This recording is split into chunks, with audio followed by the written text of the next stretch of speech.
राम को क्यों कहा जाता मर्यादा पुरुषोत्तम? उन्होंने अपने पिता के कहने से घर छोड़ दिया था, इसलिए नहीं।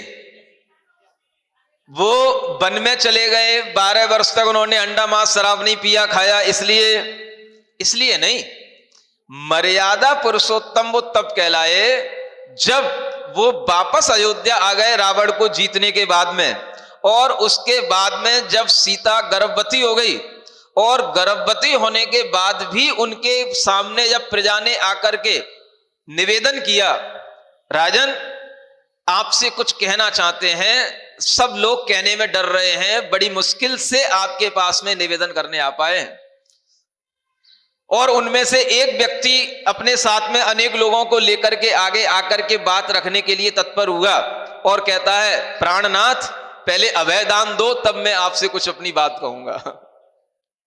अभय दान मांगना पड़ता है। अभय दान का मतलब मेरे ऊपर कुपित होकर के मुझे ही दंड मत दे देना, तो पहले अभय दान मांगना पड़ता है। राजाओं के पास जाकर के कोई अच्छी बात कहने के लिए भी, हाँ अभय दान दो पहले। तो जब रामचंद्र जी ने वचन दे दिया, नहीं आप बिल्कुल निर्भीक होकर के बताओ, हमारी प्रजा कभी भी इस तरह का कोई राजा से डर नहीं रखती है, और प्रजा अगर कोई भी गलत कार्य करती है तो हम उसके लिए हर तरह का समाधान करने के लिए तत्पर रहते हैं। तो जब उन्होंने अभयदान दिया, तब वो अनेक लोगों के साथ जो एक मुखिया आया था, उस मुखिया ने आकर के कहा, राज्य में चर्चा चल रही है, सारी प्रजा अब ऐसी बातें कर रही है, अब तो ऐसा है किसी की भी स्त्री उठा लो, कुछ दिन घर में रख लो, वापस दे दो, क्या फर्क पड़ता है? जब राजा ही ऐसा कर रहा है तो अपन को करने में क्या दिक्कत है?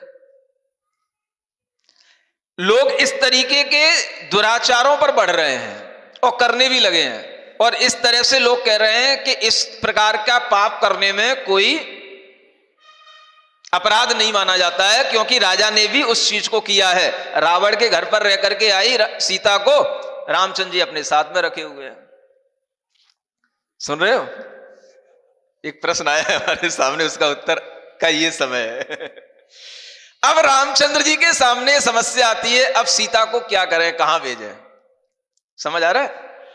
सीता को अगर हम कहीं पर व्यवस्थित कर देते हैं, है ना, लोग ये सोचते हैं सीता के साथ में इतना बड़ा अन्याय किया गया कि उस सीता को जंगल क्यों भेज दिया गया? नहीं समझ आया? उसको कहीं राज्य की किसी सीमा पर रख देते, कहीं किसी महल में, कहीं दूसरी जगह रख देते, अपने राज्य से बाहर निकाल देते। अगर राजा न्यायप्रिय है और वह उस सीता के लिए भी अपने से दूर इसलिए रखना चाह रहा है कि अगर वो हमारी सीमाओं में रहेगी, हमारे निर्देश में रहेगी, तो फिर उसके लिए कोई दंड कहां हुआ?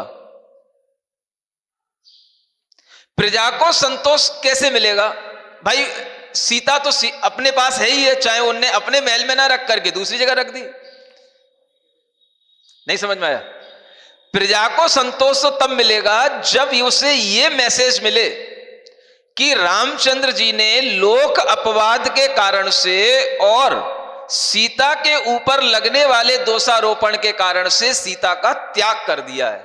अब त्याग करने के बाद में वो त्याग जो होता है तो वो वहां तक होता है जहां से उसका फिर संबंध ना रहे।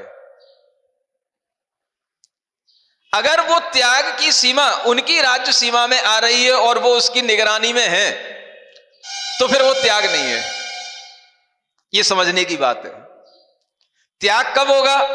तब उन्होंने कृतांत वक्र से कहा, इसे उतनी दूर ले जाकर के छोड़ करके आओ, उन जंगलों में उसको छोड़ करके आओ जहां लोग हमको ना जानते हो, जहां हमारी सीमाएं ना लगती हो, हमारे राज्य की सीमाएं ना लगती हो, वहां जाकर के इसको छोड़ करके आओ। क्योंकि अगर जब तक ये हमारे राज्य की सीमा में रहेगी तो लोग इसको जानते रहेंगे, ये भी हमारे लिए देखती रहेगी, हम भी इसको देखते रहेंगे, तो वो त्याग नहीं कहलाएगा। तो लोक अपवाद के भय से उस सीता पर लगे हुए दोष का निराकरण करने के लिए उस सीता का उन्होंने त्याग किया, और ये त्याग करना ही उनके लिए मर्यादा पुरुषोत्तम की उपाधि देने के लिए कारण बन गया। माने अपनी स्त्री का भी लोक के कारण से त्याग कर देना। उन्हें भी पता है वो गलत नहीं है, उसके साथ कुछ नहीं हुआ है, वो सिर्फ वहां जाकर के रही थी, रावण कभी उसको हाथ भी नहीं लगा पाया, लेकिन उसके बावजूद भी लोक अपवाद के कारण से अपनी प्रिय वस्तु का भी त्याग करने वाला राजा ही सर्वश्रेष्ठ राजा कहलाता है, क्योंकि वो अपने स्वार्थों को ध्यान में नहीं रख करके लोक मर्यादा को ध्यान में रख करके चल रहा है, इसलिए वो मर्यादा पुरुषोत्तम के नाम से जाने जाते हैं। वही तो समझा रहे थे, अभी आपकी समझ में नहीं आया? जब राजा की समझ में नहीं आया तो प्रजा की समझ में क्या आएगा? वही तो समझाने की कोशिश की जा रही थी कि ये अन्याय नहीं है, ये राजा का न्याय। राजा के लिए परिवार मुख्य नहीं होता है। सुनो नरेंद्र, हाँ, ये राजाओं के अंदर का गुण होता है। जो नरेंद्र होते हैं, राजा होते हैं, उनके लिए परिवार पहले नहीं होता है। वो अगर समाज के मुखिया हैं तो समाज पहले है। ये मुख्य गौण की व्यवस्था होती है। प्रायोरिटी किसके लिए? एक राजा की अच्छी शासन व्यवस्था तभी कहलाती है जब वह न्याय के लिए अपने पुत्र का भी, अपनी पत्नी का भी त्याग कर दे, तो वह सर्वश्रेष्ठ राजा माना जाता है। ये सीखो, ये दंड नीति के माध्यम से सिखाया जाता है। इसी को दंड में प्रणयन करने वाला राजा कहा जाता है। मेरा तेरा नहीं देखना पड़ता है, मेरा बेटा, मेरी बेटी, मेरी पत्नी। अगर इसी की जगह पर दूसरे की पत्नी होती तो, मेरे पुत्र की जगह पर दूसरे का पुत्र होता तो हम क्या दंड देते? वही दंड मेरे बेटे के लिए, वही दंड मेरी पत्नी के लिए है। अगर समाज में किसी दूसरे की पत्नी पर कोई उंगली उठाता तो हम क्या करते उस समय पर? हम कहते उससे देखो, इसके कारण से पूरी समाज में अव्यवस्था बनी हुई है, इस पत्नी को छोड़ दो, इसको यहां से बाहर निकाल दो, पूरे समाज के अंदर शांति आ जाएगी। नहीं तो पूरी समाज जो है उथल पुथल में पड़ी हुई है और आपस में सब जो है गलत गलत बातें कर रहे हैं, गलत गलत आचरण कर रहे हैं। अब उस समाज को संभालने का क्या तरीका है? हम उस समय पर उससे यही कहेंगे, इस पत्नी का त्याग कर दो। ये जब से इस समाज में ये स्त्री आई है तब से पूरी समाज के अंदर इसने व्यवस्था बिगाड़ दी है, सब मर्यादाएं बिगाड़ दी हैं। आज लोग मर्यादा से बाहर होकर के काम कर रहे हैं। इसका त्याग करो, राजा आदेश देता है सामान्य प्रजा के लिए। तो आज उसके सामने स्थिति बनी हुई राजा के सामने, तो वो क्या करेगा? तो अच्छा जो राजा होता है, न्यायप्रिय जो राजा होता है, वो स्वार्थ में अंधा नहीं होता है, वो न्याय करता है। दुनिया उसको अन्याय समझे, लेकिन राजा के लिए, एक अच्छे राजा की अगर मोहर लगेगी तो इसी बात से लगेगी, इतने श्रेष्ठ राजा होकर के, इतनी सती सीता होकर के भी उन्होंने उसका त्याग कर दिया, इसीलिए वो महान बन गए, उसी क्षण से महान बन गए। जो आज तक वो महान माने जाते हैं, आज तक मर्यादा पुरुष कहला रहे हैं। अभी भी धर्म विरुद्ध हो गया? नहीं, राम को पता है सीता सही है और बहुत सी प्रजा को भी पता है सीता सही है, लेकिन देखो आप नहीं समझ रहे अभी, प्रायश्चित जो होता है वो लोक की संतुष्टि के लिए होता है। आपने प्रायश्चित की परिभाषा नहीं पढ़ी। आचार्यों के लिए भी प्रायश्चित जो दिए जाते हैं, आचार्य जो प्रायश्चित देते हैं, प्रायश्चित का विधान इसी तरह से होता है। प्रायश्चित का मतलब होता है प्रायः माने लोक। सुनो, प्रायः माने क्या होता है? प्रायः माने वो नहीं होता है ऑफन, अक्सर। प्रायः माने होता है लोक, और चित्त माने होता है लोक का मन, लोक का चित्त, जिससे शुद्ध बने उसका नाम है प्रायश्चित। ये परिभाषा आज सुनो मेरे मुंह से। क्या सुना? लोक में जिससे संतुष्टि हो। दुनिया देखना है राजा को, राजा को अपना घर नहीं देखना है। हाँ, ये राजा की जिम्मेदारी होती है, यूं ही नहीं बना दिया जाता है राजा किसी को। दुनिया भले ही झूठ बोल रही हो, लेकिन अगर दुनिया को संतुष्टि इसी न्याय से मिलनी है तो राजा वही न्याय देगा उसको। राजा के लिए पत्नी प्रमुख नहीं है, बेटा प्रमुख नहीं है, भाई प्रमुख नहीं है, राजा के लिए प्रजा प्रमुख है। राजा प्रजा के लिए जीता है। ये पहले भावना अपने अंदर लाओ। आपको केवल सीता दिख रही है, पत्नी दिख रही है, राम की सीता दिख रही है, आपको प्रजा नहीं दिख रही है ना, इसलिए सब गड़बड़ हो रहा है, है? वो जंगल का मतलब ही है देश निकाला। देखो, जंगल का मतलब ही है देश निकाला का मतलब ऐसा नहीं है कि अब महारानी है वो भी उसका अपमान करके देश निकाला नहीं कर सकते हैं, उसे किसी बहाने से अपने से दूर करना।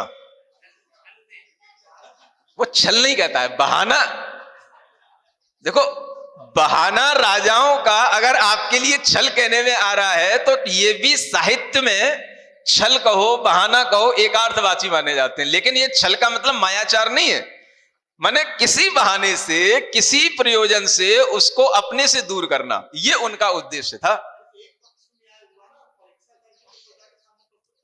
तो परीक्षा बाद में हुई तो थी।